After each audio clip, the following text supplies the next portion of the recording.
साथियों, सादर नमो बुद्धाय जय भीम। आज मैं आप लोगों को बताऊंगा कि जो बौद्धिस्टों में शादी होता है कन्या समर्पण, यहाँ पर कन्यादान नहीं होता है। यहाँ पर कन्या समर्पण होता है कि हम कन्या को समर्पित करते हैं, क्योंकि दान दिया हुआ चीज़ वापस नहीं लिया जाता। इसीलिए बौद्धिस्टों में कन्या समर्पण होता है। और यहाँ पे हिंदी में आपको सब कुछ बताया जाता है। पहले पाली भाषा में बताया जाता है, उसके बाद यहाँ इसका हिंदी अनुवाद भी किया जाता है। पाली भाषा संस्कृत की जननी है। तो आइए हम बताते हैं कि कन्या समर्पण कैसे होता है। हम जैसे किसी बेटी की शादी होती है, कोई पिता अपने बेटी को समर्पित कैसे करता है। और जो कन्यादान होता है, दान नहीं दिया जाता है। दान का मतलब जो चीज़ हम दान दे देते हैं वह चीज़ हमारे पास नहीं आना चाहिए, क्योंकि बेटी हमारी फिर चल कर आती है, कन्या हमारी चल कर आती है। तो कन्यादान उसे नहीं बोलते हैं। और यहाँ बौद्धिस्टों में कन्या समर्पण होता है। और किस तरीके से अपने कन्या को समर्पित करते हैं, आइए चलिए बताता हूँ। कन्या के माता पिता क्या कहते हैं?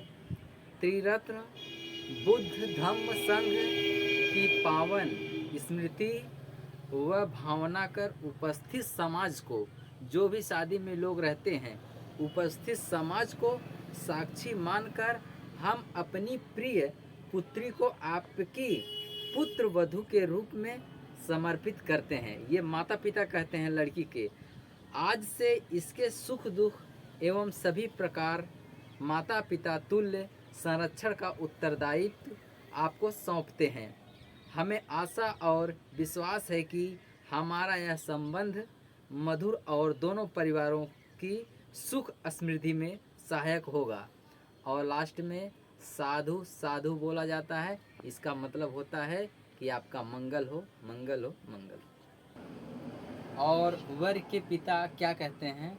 वर के पिता कहते हैं, त्रिरत्न बुद्ध धम्म संघ की पावन स्मृति व भावना कर उपस्थित समाज को साक्षी मानकर आपके द्वारा सौंपे गए उत्तरदायित्व को सहर्ष स्वीकार करते हैं कि अपनी इस पुत्र वधू के सुख संरक्षण का पूरा ध्यान रखेंगे। हमें भी आशा और विश्वास है कि हमारा यह संबंध मधुर और दोनों परिवारों की सुख समृद्धि में सहायक होगा।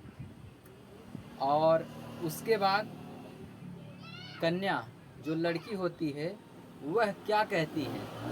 लड़की कहती है, त्रिरत्न बुद्ध धम्म संघ की पावन स्मृति के साथ उपस्थित समाज को साक्षी मानकर मैं अपने आप को और अपने पति का नाम लेकर, जो भी उनका नाम होता है, उनको पत्नी के रूप में समर्पित करती हूँ तथा इन्हें पति रूप में स्वीकार करके जीवन भर इनके साथ रहने की प्रतिज्ञा करती हूँ। और वर यानी लड़का क्या कहता है? त्रिरत्न बुद्ध धम्म संघ की पावन स्मृति व भावना कर उपस्थित समाज को साक्षी मानकर मैं अपने आप को यानी अपने पत्नी का नाम लेकर के पति के रूप में समर्पित करता हूँ तथा इन्हें अपनी पत्नी के रूप में स्वीकार करके जीवन भर इनके साथ रहने की प्रतिज्ञा करता हूँ।